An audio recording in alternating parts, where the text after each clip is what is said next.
Well, good evening, everybody. How's it going? Welcome to Soccer's Overtime, your weekly look inside the San Diego Soccers and the Major Arena Soccer League. Coming your way on San Diego Punto Football. Alongside Tony Sanchez, I'm Craig Elston. Not literally alongside Tony Sanchez. That was last night. I was sitting right over there for two balls and a mic. No, we're together in our respective studios, ready to rock, ready to talk. San Diego Soccers. Will we have to recap Friday? Yeah, we will, Tony, but hopefully the less said, the better. Yeah, it's a lot of wound licking and a lot of, feet setting and just realizing where everybody stands here going into the playoffs and the closing stages of the season. But hey, we have to talk about it. That's what we are asked to do here. Literally our job in this circumstance. So on we go. On the show tonight, Season 7, Episode 11, Small Dog, Big Bite. Soccers take their worst loss in franchise history, but hopefully we've learned something along the way. We've got the lowlights from Chihuahua. We'll bring them to you shortly, and then we'll be done with them. And then Eddie promises to erase the tape. And then we'll have at least some plausible deniability that it ever happened. There it is. We'll take a flamethrower to this whole set if you're not careful. Special guest Drew Ruggles will join us at the bottom of the hour. He will set the stage for what we hope is a 6-point weekend against Empire in a home-and-home back-to-back coming up Saturday and Sunday. Who should be MASL MVP? Is it Pareja?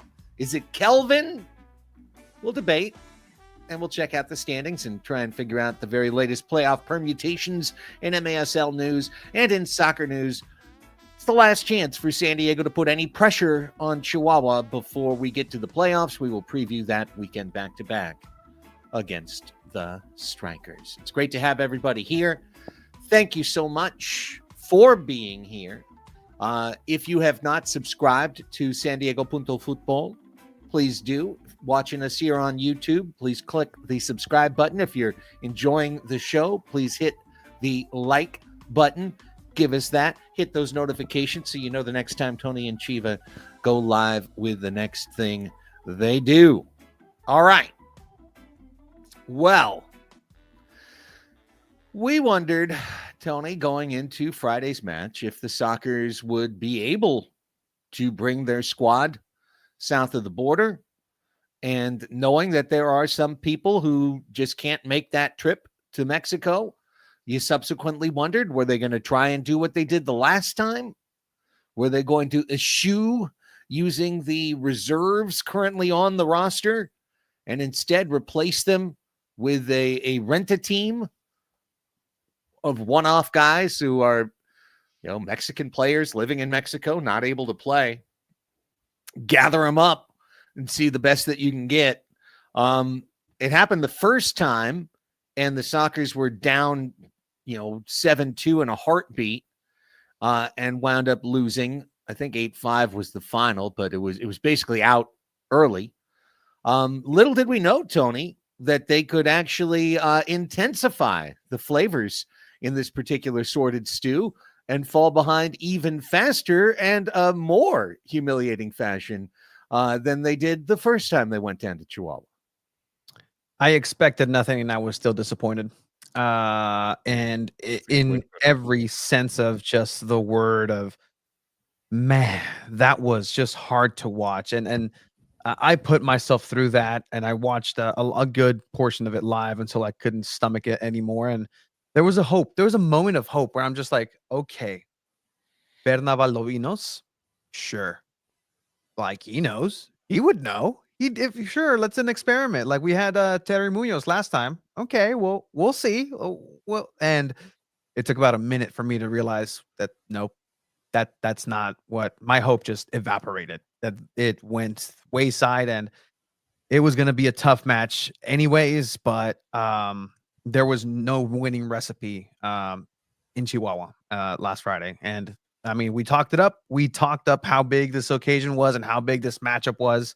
and the importance of it, not just now, but just long term, in the short term, because the season's almost over. And if this is a measuring stick, that, you know what, gotta hand it to the better team. Chihuahua was clearly and has been the better team. Amo y señor de los San Diego Sockers in Mexico. Well, nobody can beat the Savage south of the border. I mean, this is, they finished a 12-0 regular season home schedule. Last season, the Chihuahua Savage only loss at home came to the Monterey Flash. They were 9-3, but all 3 losses were to the Monterey Flash. And the season before that, their first championship year, the Savage went 10-1-1 at home. And that was the last time that San Diego was able to pull any points out of Corner Sport Arena. So they have created the best home field advantage in the MASL. They have created a distinct advantage in terms of field size, field playability. The way the game is different there. It just seems different. It feels different. The ball bounces differently. It feels like Chihuahua anticipates where the ball goes, and the other team, whether it's San Diego or any other opponent, is left to, what? You're always seeing balls go through guys, like slip through, all boom, and a goal. Feels like the goal is 4 times wider in Chihuahua than it is in San Diego. It just feels like once you get wide, you have an entire outdoor net to shoot at, Tony. And I know that's not the case, but it's just crazy how it's gone from being unique and gone from being difficult and challenging to now seemingly impossible to beat Chihuahua at home.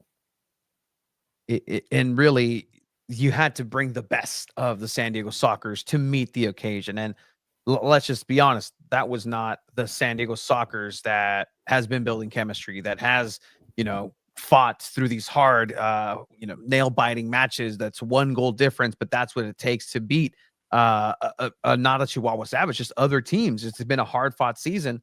This isn't the team that's been hardened together with travel. You have, a CP week coming back as well. Like, that's good. But again, that's what level of fitness is he coming back in? You're asking him to come back in the most difficult situation as well. Like, that's not ideal for the people who have been there, let alone, again, I hate to kind of point out there, but like the confidence in Bernabé Loinos immediately went out in that first quarter. And as soon as that first goal went in, like, you can tell, like, he's not match fit to be at this point right now. Like, todo respeto, like, what a goalkeeper, what a absolute professional. But it's tough. It's tough to be in the position that he was asked to be in, and the Sockers are not setting themselves up for any sort of success. And unfortunately, in the wrestling business, they call this a job. You just did the job. You were a jobber, and Right. 1, 2, 3, and you just laid there and stared up at the lights after quarter 1, 5-0, just annihilated. All right, let's rip the Band-Aid. Let's play the highlights, and again, then burn the digital tape.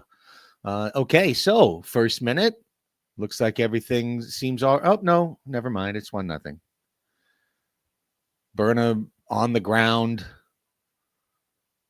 slow to get up, no reaction.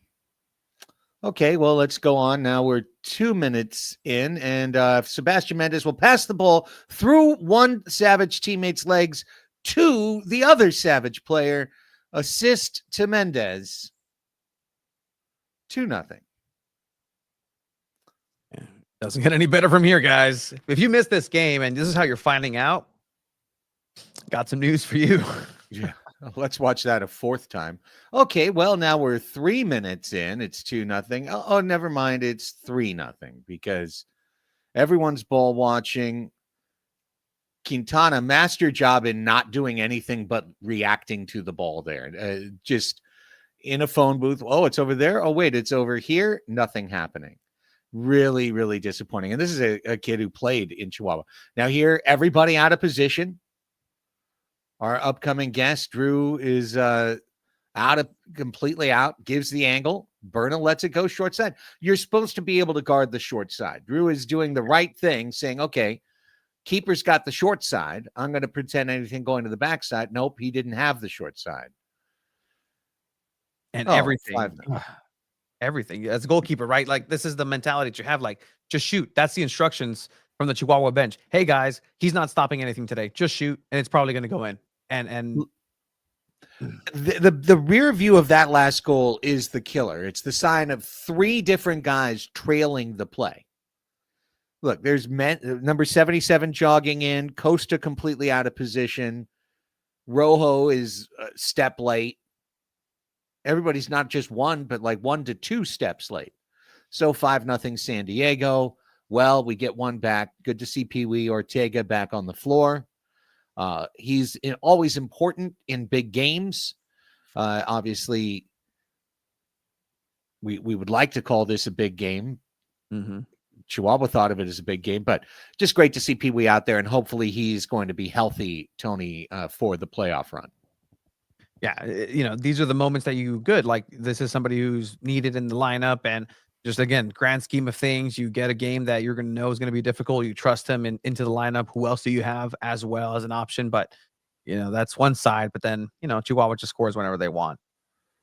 Yeah, set piece, roll it around again, short side again. Berna just kind of fish on the deck over here. Just no ability to stop a ball that went right by the right side of his hip. Okay, 6-1. Pee Wee finds the ball in the middle. Shooting seems to be a good plan if you can get to a good middle spot. 6-2 at the half. And I will say that in the beginning of the third period, it felt like the Sockers played a little bit better. Yeah. And held things down a little bit. And then, are you kidding me? I mean, honestly, Berna played the worst game I've ever seen a goalkeeper play in the MASL. Every player has a bad day. This, again, I have to agree, is his worst day. This is nightmare fuel. But, like, what is this, man? The commentary in Spanish was even like, who is this? This is not Bernabal Dominos. This is at 3-0. Let alone 7 goals behind. And, like, it just keeps pouring from there. It's just kind of hard pressed to think, like, then why wouldn't you just put X in? Like, yeah, good question. I mean, saving him or whatever, or, obviously X didn't distinguish himself in the first half of the first match in Chihuahua. He gave up 7 goals. It was pretty much like this in that game. Okay. I mean, ¿Qué hace, señor Berna? ¿Qué hace? Like, what? Why? No man's land. Like, it's not. If you're gonna get there, get there. Like, get there. Get the ball through. Your defender's in the way at that point. You get that ball across and launch it and get rid of it. What are you doing? Yeah. I mean, all of this is an embarrassment at this point. Brought in the 6th attacker at one point. Why not? Might as well. 12-2 the final. I have since made my opinion known to a couple of people who are decision makers around the franchise. So I feel comfortable in saying this as once again, which is, they didn't learn the lesson the first time, but hopefully they've learned the lesson this time. And I want to say this, and I hope I'm being respectful enough in the way I'm saying it, and you tell me if I'm not, Tony. But in my opinion, in March of 2025, year of our Lord, the current situation that exists in North America. All right. U.S. isn't the most popular country right now, north or south of its borders. And just as I would feel like if you were playing a critical hockey game and you couldn't travel 6 of your Americans to Canada, and you hired 6 Canadian players to put on the U.S. team's jersey and to play against a Canadian team, I wouldn't really expect those players to do their very, very, very best to get the win for the U.S. team that's playing in Mexico. Now, the fact that the players literally played for the team that they're playing against, in most cases, as recently as a year ago, I think would even further solidify the idea that if you put those players on the field, the game is over before it starts. And each time that the Sockers have gone to Chihuahua this year, even when they got a goal right away, remember that? They were up 1-0, up 2-1 in the first game. Even then, the game was already over because the Sockers had zero cohesion, zero defense, zero solidarity, nobody playing for one another. I've never seen more tape between these two games of players bitching at each other and just doing the Spider-Man where everyone's pointing at you, no, you, no, you. Hey, what about you? If it does come down to San Diego and Chihuahua in the finals and games 2 and 3 set to be at Corner Sport Arena, I would allow Ismael Rojo and Iram Pollo Ruiz to put on the Sockers kit. Mm-hmm. And that's it. That's it. Because those two guys at least have won titles with San Diego. Those are guys I think Phil would be able and Craig would be able to trust, to some extent. I don't think you can trust over 2/3 of the players that were imported to suit up for San Diego. And if they do it again, I'm not even going to watch. I swear to you. Game 2 of the finals, I won't even watch. I'll just wait to find out what the score was and wait to see the championship celebration in Chihuahua. So, I literally would rather have the Sockers sign Brian Farber, Zay Roberto, and Anthony Medina and Paul Wright. Okay?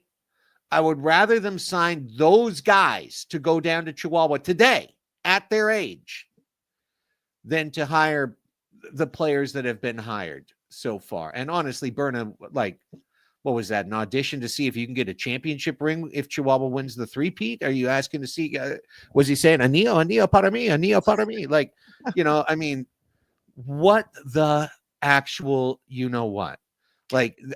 You can't do that again. And you did it once and you got slapped in the face and you did it again and you got kicked in the nuts. You can never do it again.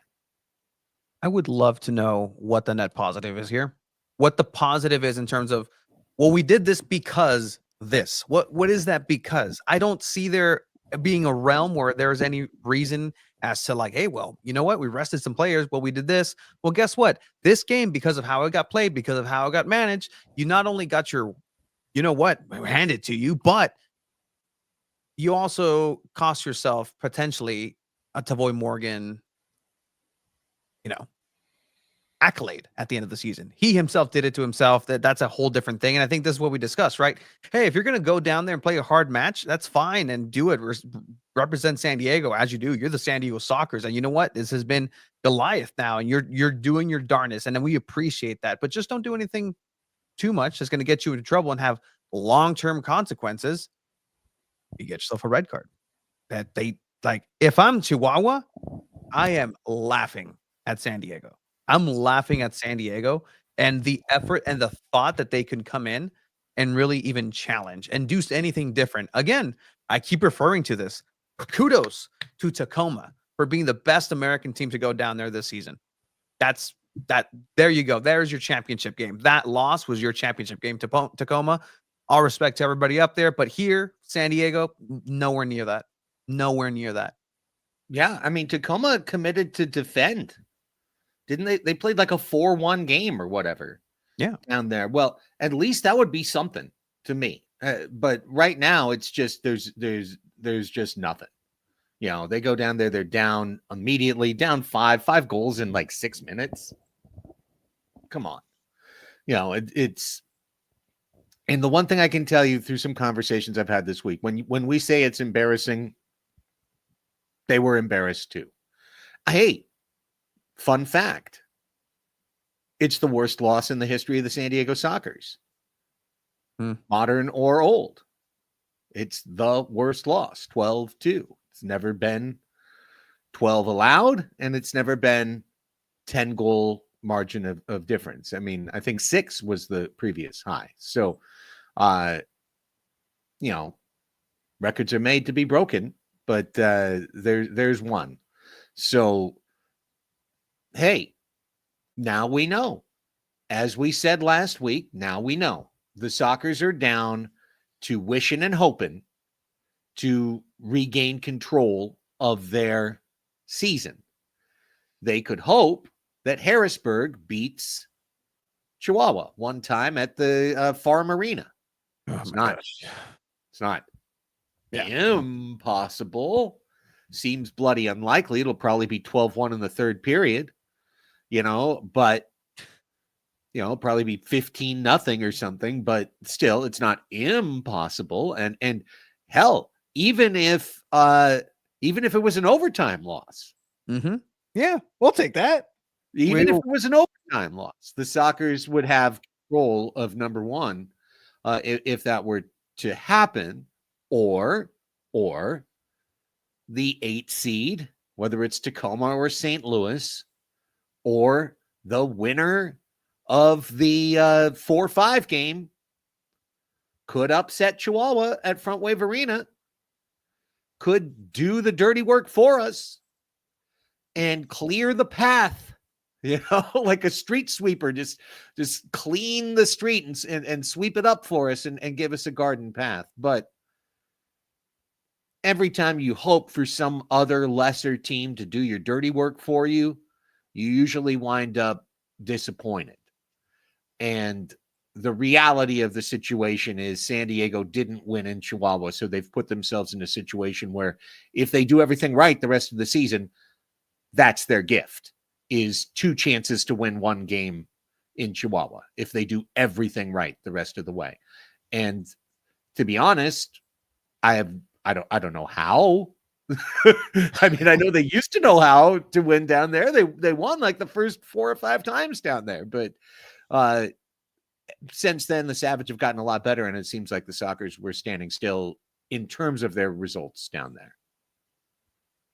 And at the end of the day, here we have the Sockers who, they gave it their all. They gave it their best try. And it's unfair to look at some of the players who were involved in this 12-2 worst Sockers franchise loss in history and say, hey, what happened? It was you. And, we'll talk to Drew as well and just kind of get his perspective on this as well. But they weren't set up for success. They have to compensate for Bernaval Lovinos. At least you have a rapport. You know where X is going to be, not just marauding in the midfield. And wait, why? If this was outfield, I wouldn't be the last defender. Like, you're here and I'm down here. I'm not the goalkeeper. I'm not trying to be goalkeeper Drew Ruggles here. And it's just unfair to those players. And it's sad. Like, that game just made me sad. Just knowing what's coming. And last time, let's remember that we wish somebody to do the dirty work for the San Diego Sockers last year. It was to take care of Monterrey. Who did that? Savage did. And guess what? Didn't matter because you didn't win against Savage, the team that you were like, okay, we have a chance. Nobody's going to beat Monterrey. No, okay. Right. But we have the chance against Savage. No, you never did. Like, you never did. Well, that's the match. I would say the less said, the better. I just honestly, if it's the finals and Charlie can't go and Keiko can't go, it's so on and so forth down the line, the players who can't play down there, I'd rather have Omar Lakibi and some of the guys that have Travis Pittman, some of the guys that have practiced with this club all year long. I would much, much rather have that. I thought this franchise had learned the lesson years ago that it's not about assembling an all-star roster that doesn't know how to play with each other. It's about chemistry. I mean, they had several years that they built an all-star roster that didn't play well together. And this group has come together and played well together. I'm not, disparaging, but I mean, my God, 12-2. So what I'm saying is the Sockers team that I know wouldn't go down there and lose 12-2, but there were some imposters wearing Sockers jerseys. And,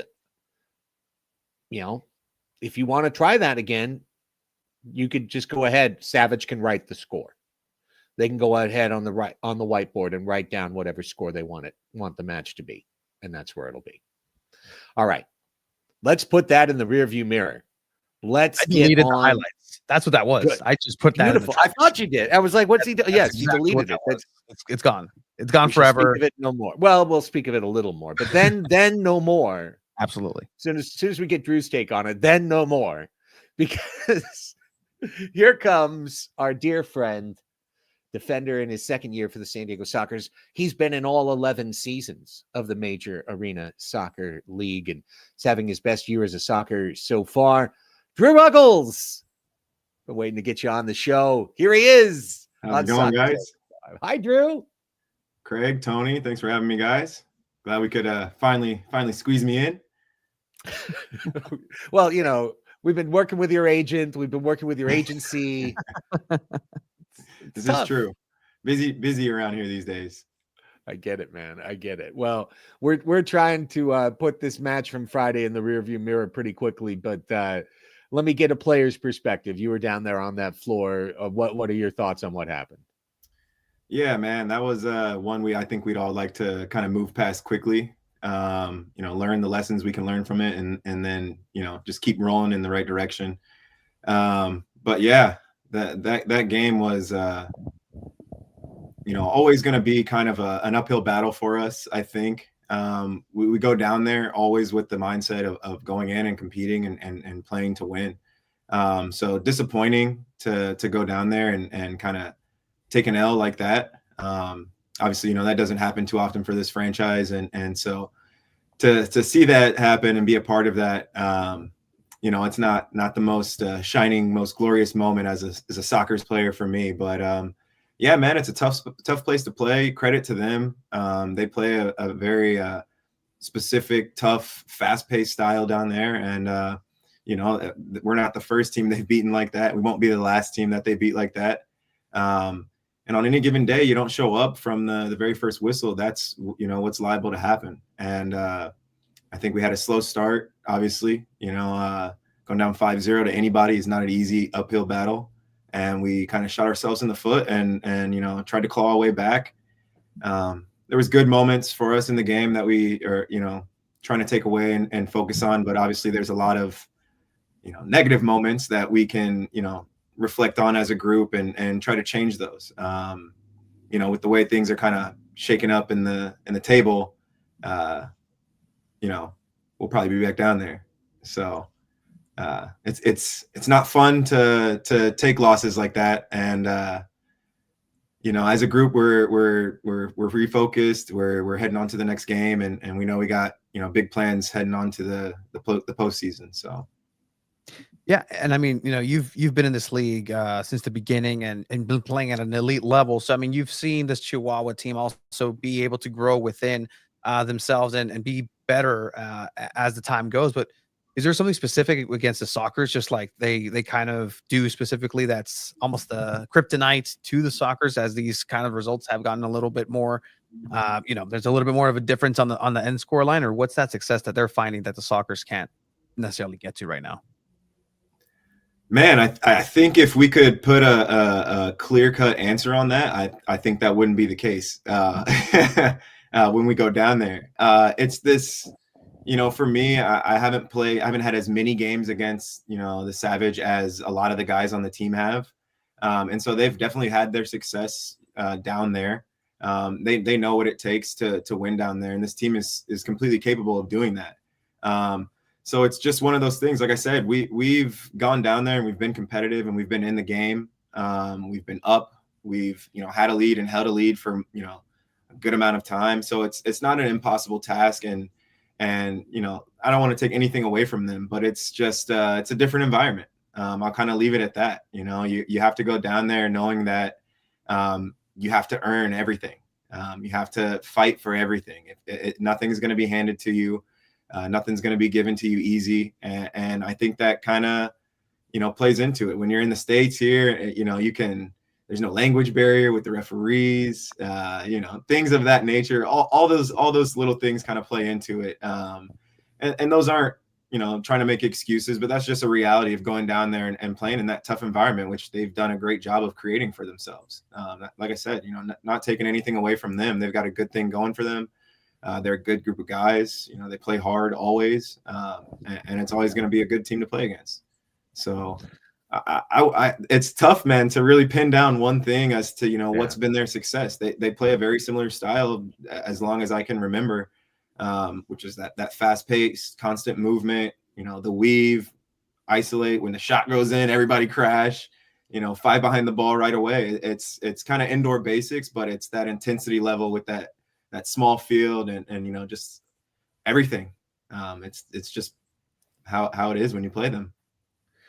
Well, Drew, we had to talk about it. Now we're gonna, just like so many of our feelings, push it deep down inside of box, lock the box, throw away the key. Absolutely, as men do. I can get behind that. As men in America do, we'll compartmentalize that. We'll lock that box away. For the club, you have 3 more matches to get ready for a single elimination tournament that you get to host. Obviously, that's got to be the focus now. You can't even think about what could happen theoretically down the road against Chihuahua. You got to get there. You got to earn that. Single elim games are the ultimate in terms of, being just walls you have to either get through or get knocked down by. So what are you looking for in terms of this club tightening the screws, coming together in these last 3 matches?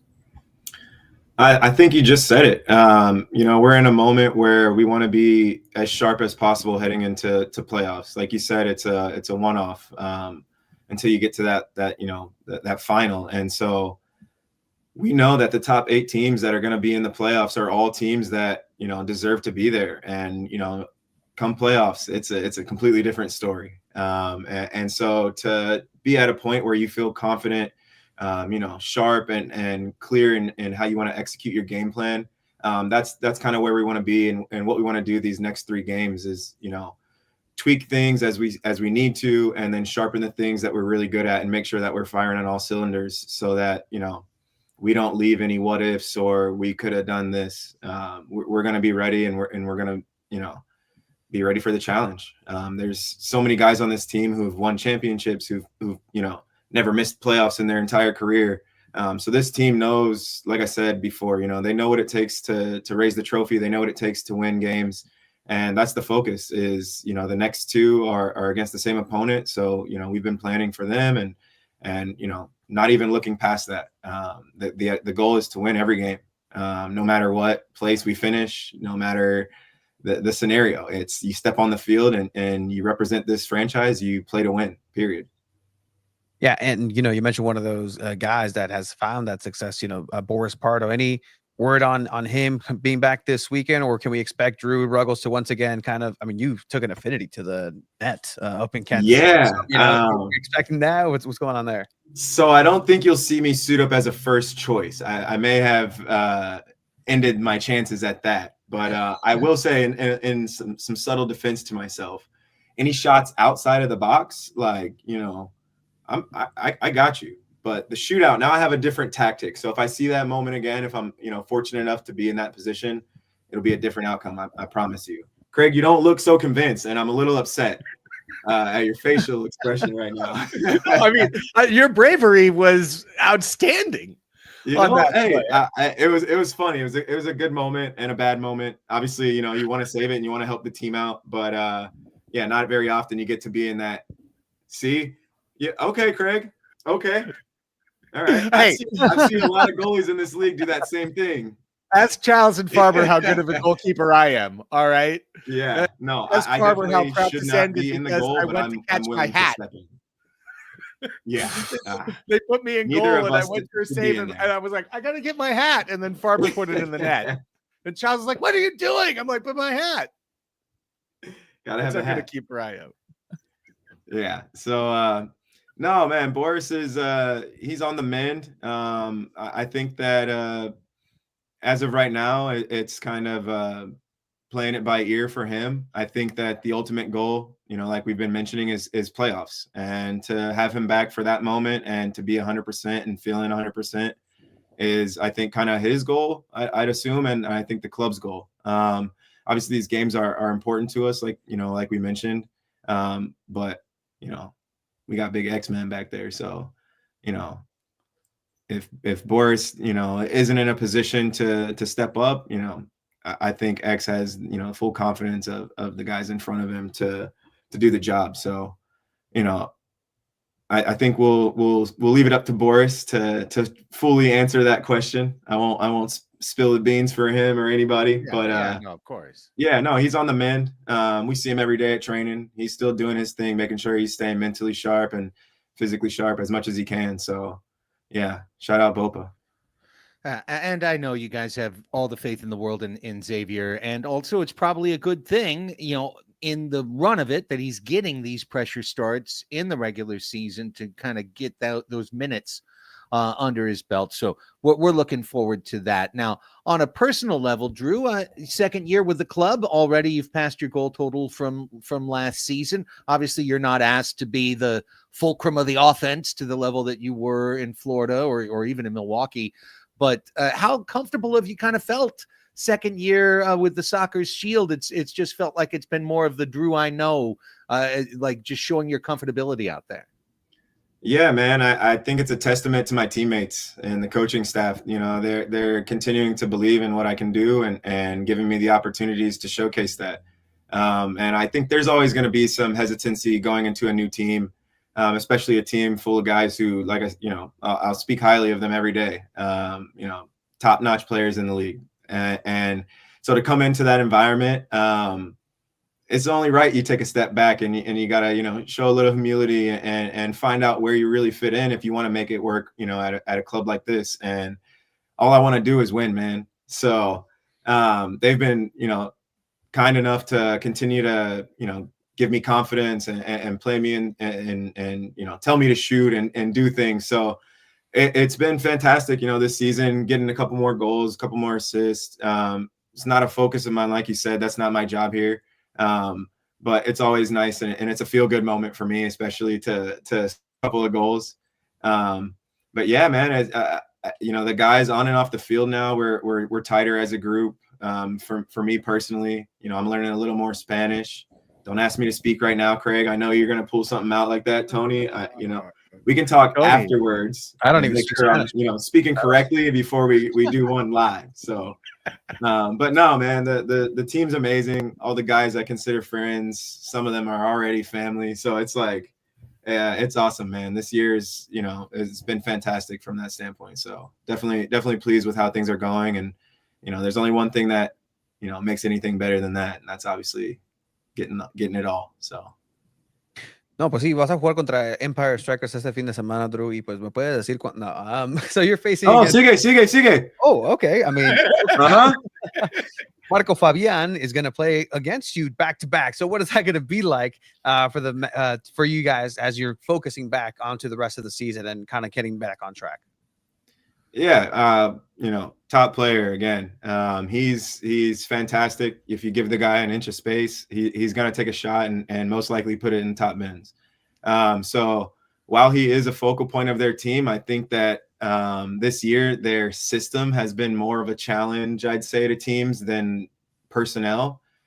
So definitely you have to respect and key in on their key players. He's obviously one of them. So we're fully aware of what he can bring and kind of are learning his role within their system. And we'll do everything we can to kind of nullify his talent. So it'll be a battle, but, I think we're ready for it. All right, last thing, Drew, before we let you go, we're about to go into our MASL news segment, and in there we're going to take our first swing at league MVP. And most years, somebody has enough points that you already know the voters are just going to vote for them, and so it's kind of like a pointless exercise. I think this year it's a lot closer, and in particular, there's two players I think you could make a very, very strong case for. Jorge Pereira Rios of the Savage is the goals and points leader right now, and he's best player on the best team.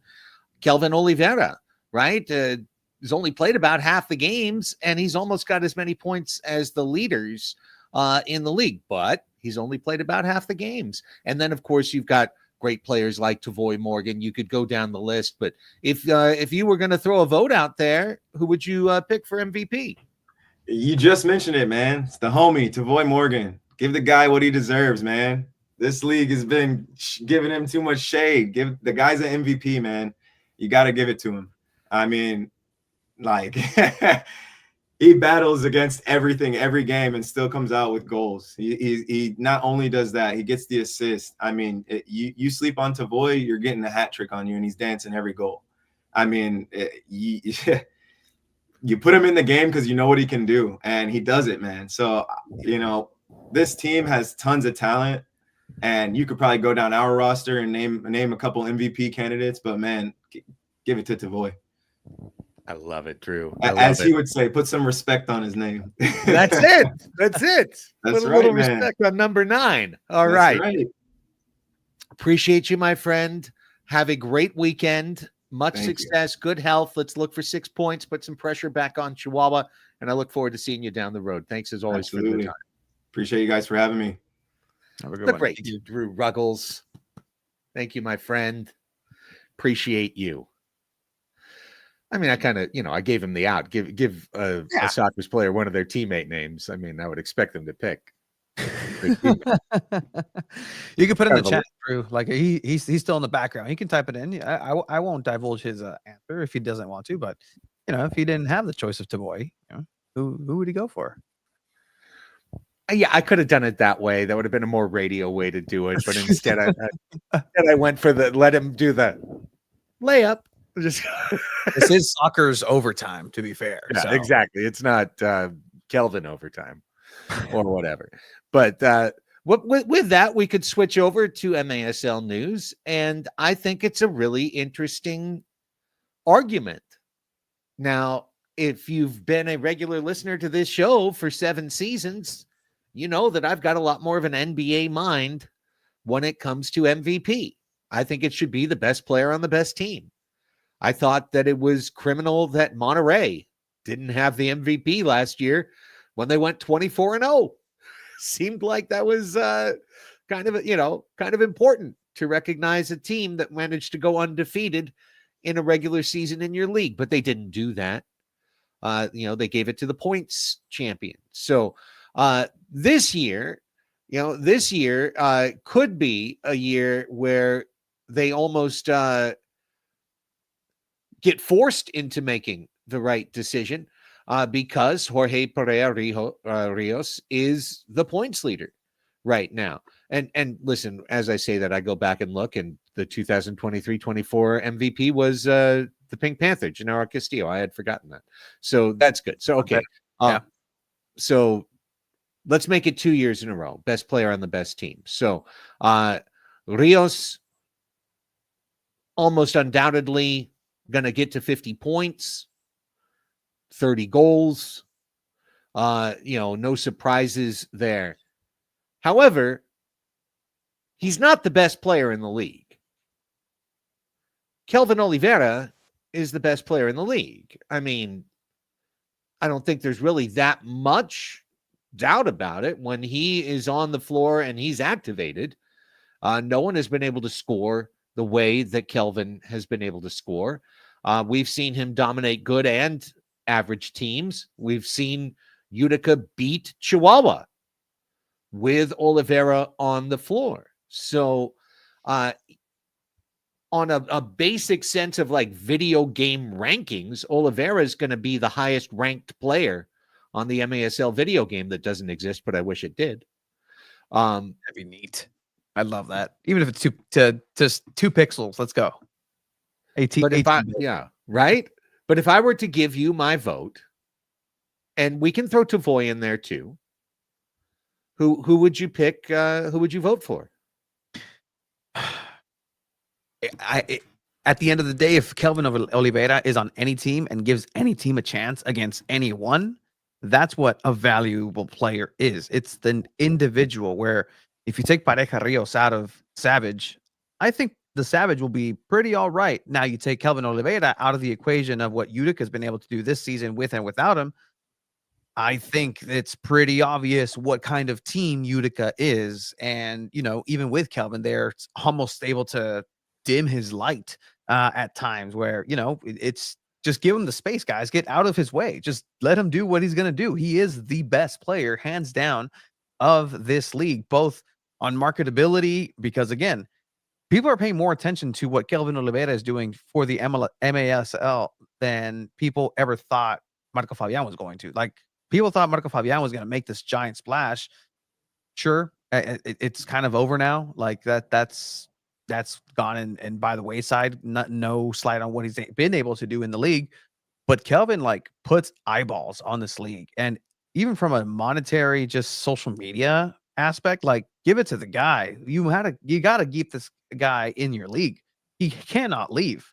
For the betterment of the MASL and the longevity of it, you need Kelvin Oliveira to be the best player and your shiny toy here in the league. Because let me tell you, there's other things coming up, and MASL is losing players for different tournaments, different things, different that.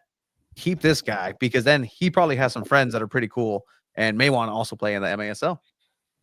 Yeah. My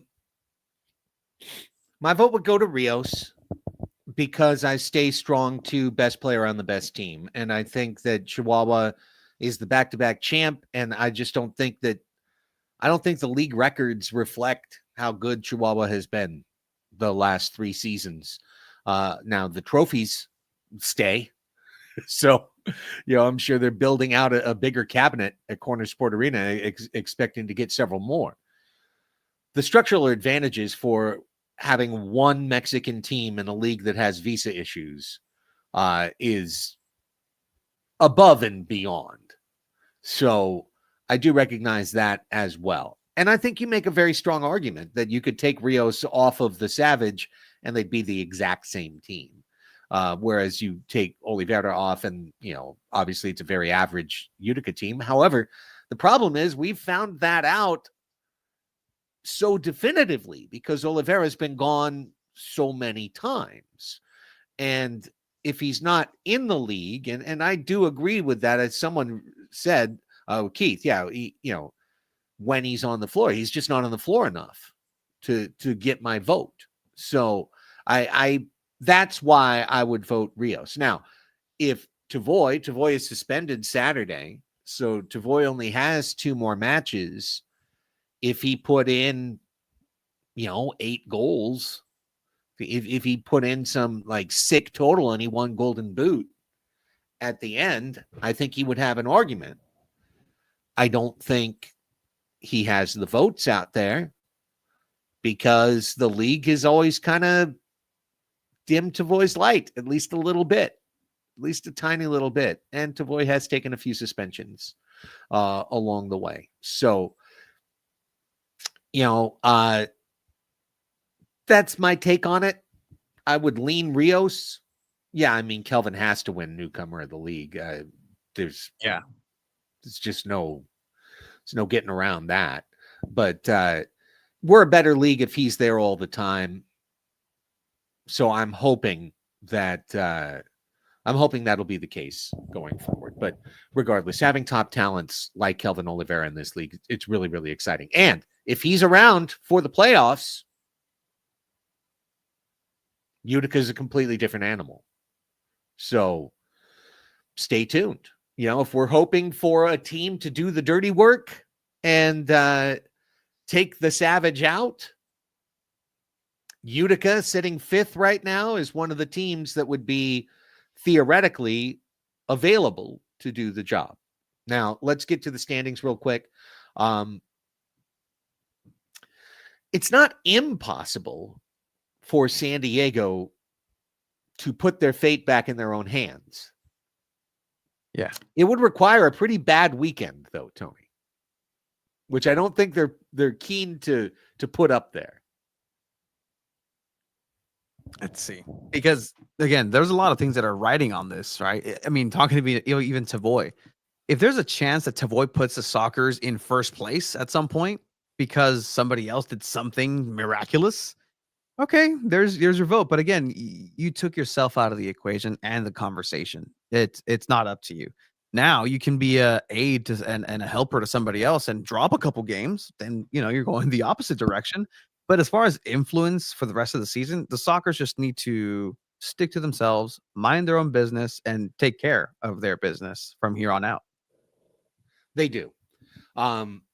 If San Diego wins a game, they win one game and get to 51 points, the most points Baltimore can get to is 51. Kansas City obviously would still have a little bit of a chance. They've got one game in hand on San Diego, down 4. So that's effectively down 1. So if San Diego dropped a couple games, Kansas City could flip-flop them from 2 to 3.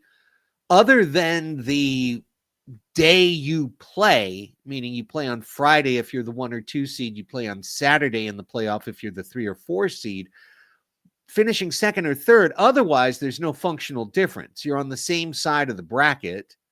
It's not a matter of going from being the home team to the road team. The Sockers are going to be the home team no matter what jersey they're wearing.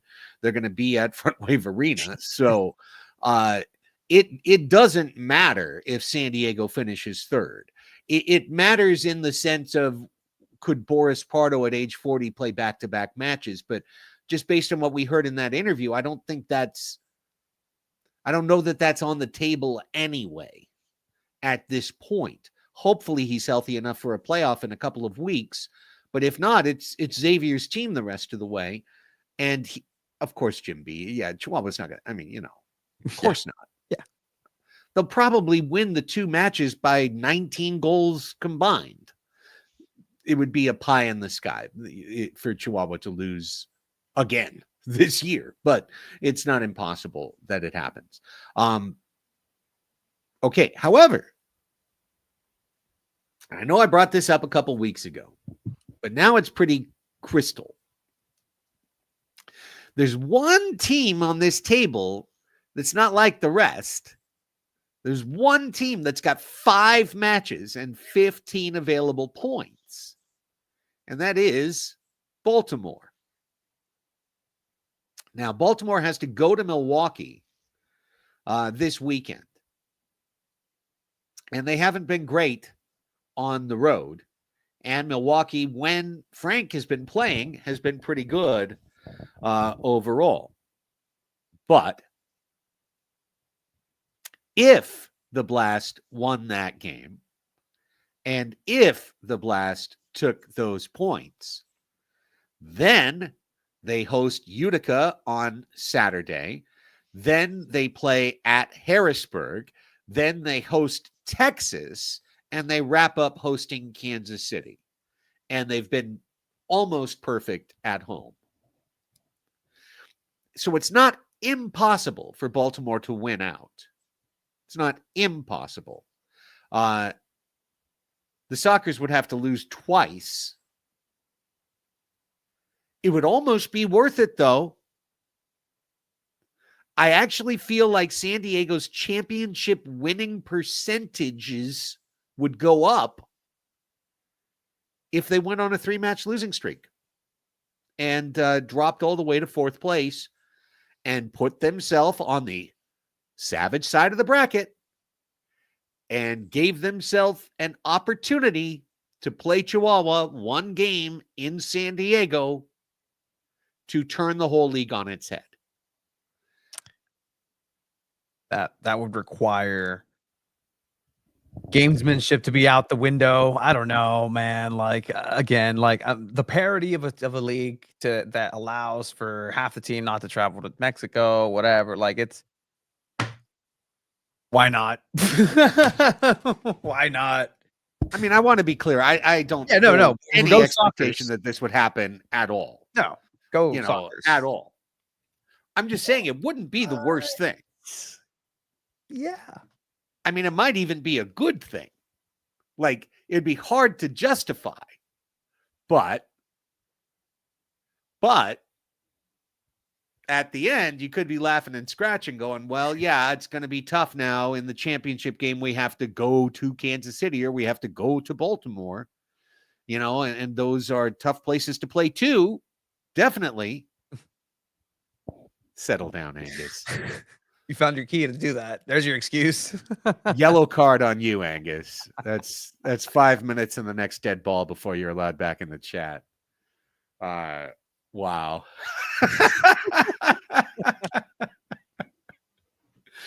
Nah, I mean, look. I think I'm with you, Gabe. I mean, I did too. A few weeks ago, I said there might be an argument to be made that if you're not going to finish first, that you're better off just being mid-table and getting a shot at Chihuahua. As it is right now, you're counting on the Sockers to beat basically Milwaukee and Kansas City to get to the final. And they've beaten both those teams at Front Wave Arena already this year. So that's a path that you like.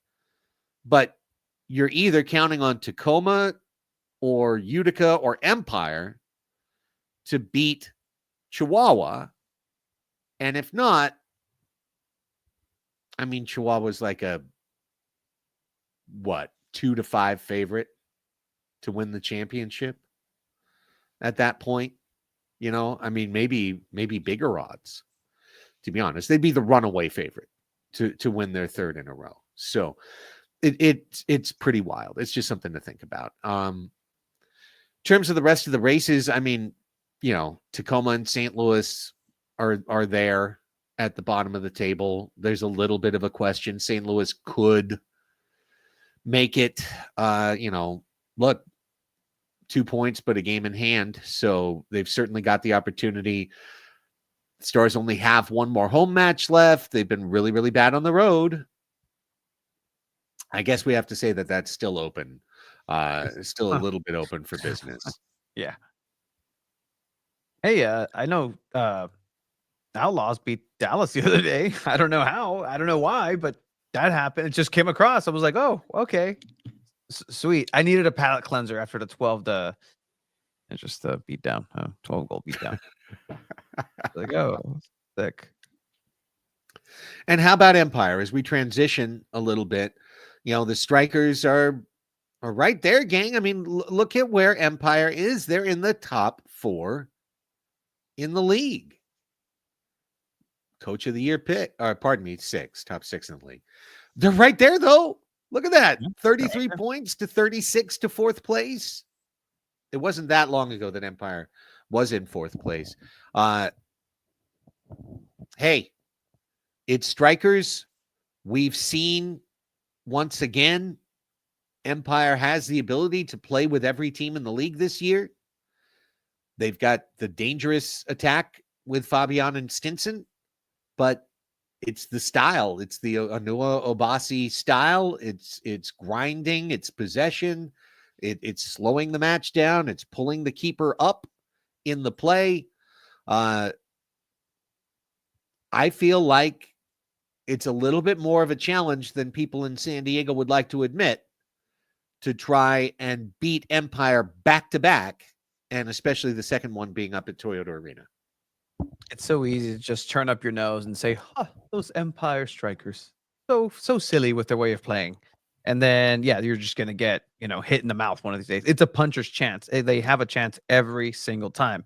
And it's going to take one good punch to just knock you back, and you're not going to get up. Not for that game, but it might be something that can just send a shock through the system. And now you're going to pay the consequences for the rest of the season into playoffs when you don't need it. And you gave somebody a little bit more confidence. If you ever find them in playoffs, hey, we can do it. We're the Empire Strikers. Well, that's us. We took them down easily. Or, we took them down. It's possible. I'll be very curious to see the lineup that Empire throws out there this weekend. Monir Alami has been unavailable the last couple of weeks. He's an important player for that team. But some of the young guys, the Leo Espinoza character that we saw a couple weeks ago, Tony, he was very impressive. He was giving them a controlling player at the 9 and giving them somebody that could sub with Stinson and really keep things going. Hansen up top as well has been pretty productive. So, hey, I just give Empire a ton of credit. They're easily the most improved team in the league this year. There's no question about it. And they're dangerous because they have something to play for. They have the water line right beneath them. And if the Sockers don't pay attention, and if they really just, maybe want to lose a couple, again, I'm not saying they are, go Sockers, but if that's the reality of things, then you're going to face an Empire striker that wants to win and will try to not only make a statement, but will kill 2 stones with 1 bird. Yeah, that way. Then they'll go ahead and take care of. Yeah, no, I said it the wrong way. My bad. That's how I learned it. And it just didn't make sense one day. I'm like, wait, 2 stones, 1 bird? That's the opposite. Yeah. Exactly.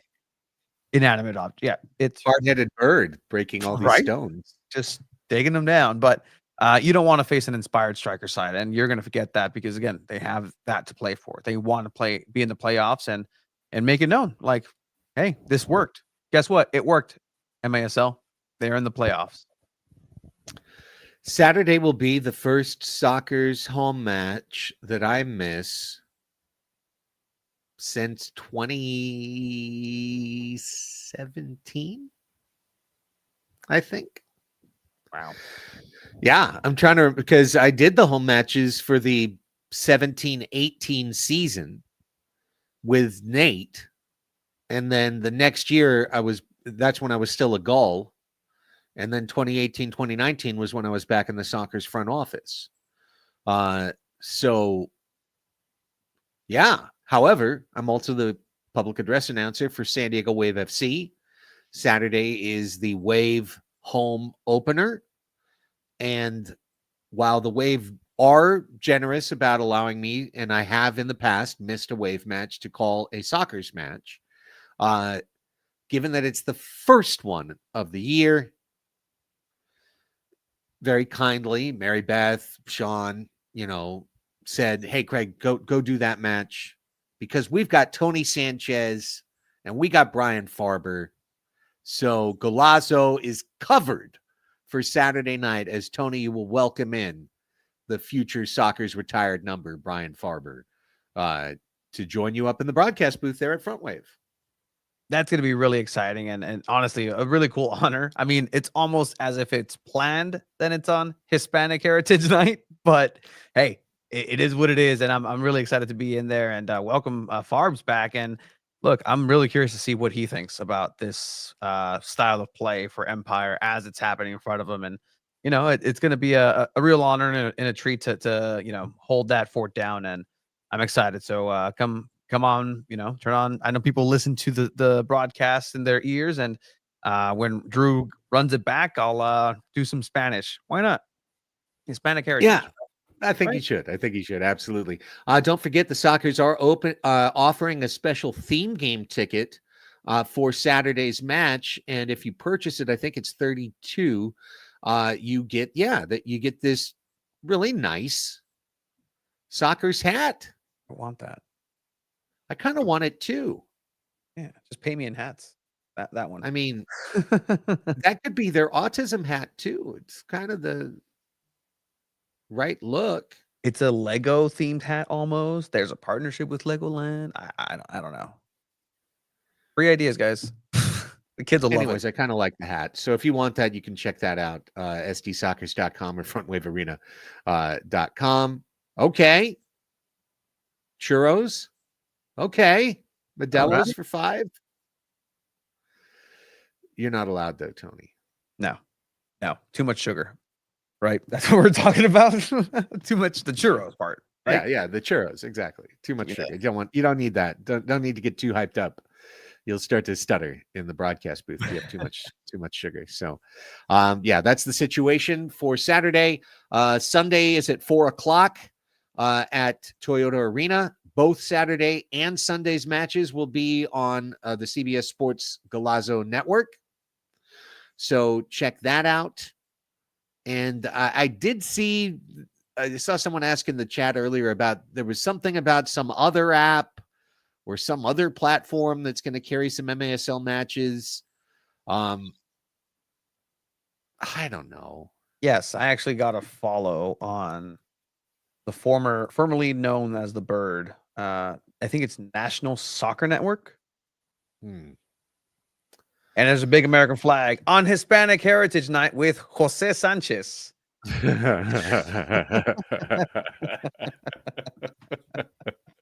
Well, what can we tell you? So that's the setup. We'll be back next Tuesday, of course. Another episode of Soccer's Overtime, where we'll be headed toward the season finale. Also, don't forget, the club did listen to the fans. They did reprice the playoff tickets, and they have done it in a fashion where there's only a certain amount of time to get the lowest prices. So check those out, frontwavearena.com, stsoccers.com. Get yourself locked in. Let's just make sure that when we do get to that big weekend, with all of the stuff that's happened along the way and all of the, discussion and critique and feedback, that the Soccers who have had such a wonderful first home season at Front Wave, that we don't wind up with a really, really small crowd and kind of feeling like, oh, the air was let out of the balloon at the end of the year. And why did that happen? So check it out, sdsoccers.com, frontwavearena.com. Let's get those tickets locked in. I know we'll see all of our great Soccers faithful one way or another there, whether it's April 4th, April 5th, hopefully April 6th as well. On the way out, I want to say a big good luck to my alma mater, UCSD, first year available in Division I, first year in the NCAA tournament. Tomorrow I will be flying to Denver with a couple of UCSD buddies. Shout out Ken Garten, to go to Thursday night's UCSD versus Michigan first round tournament. I'll be flying back plenty of time for the Wave match on Saturday. So, shout out, go Tritons. Excited as a UCSD alum. I was there at Division III to see what our club is doing, being all the way up to D1 and in March Madness. All right, so go Tritons. And oh my God, SDSU is losing by 20 to North Carolina right now. So yeah, like you will be banner for America's finest city in about 30 minutes or so going forward. All right, Tony, on the way out, how can everyone support this wonderful channel and all the hard work that yourself and Chiva and Abe are doing? Yeah, absolutely. You can check everything out at sandiego.futbol, sandiego.futbol. That is the website coverage of everything soccer in San Diego, from MLS to NWSL to MASL and everything in between. Sandiego.futbol on all socials, Sandiego_socials, football on X, and anywhere you can find us. Sandiego.futbol. Find us. Tony Sanchez. It's fine. Throw a follow. Go for it. Ahí está. Do it. You can follow me on Instagram at 619 Sports and Life. You can follow me on Blue Sky at 619 Sports. And of course, you can support the Padres Hot Tub podcast, patreon.com/Padres Hot Tub. That personally benefits myself, Chris Reed, and Rafi Cantor, the folks who bring you Padres Hot Tub. So check that out, patreon.com. Okay, that's it for the show. Thanks to everybody for being here. For Tony Sanchez, I'm Craig Elston. Thanks to Drew Ruggles for joining us earlier. Best of luck, Tony, to you and Brian on the broadcast on Saturday. We will chat on Tuesday at 6 p.m. And until then, have a great weekend and go Sox!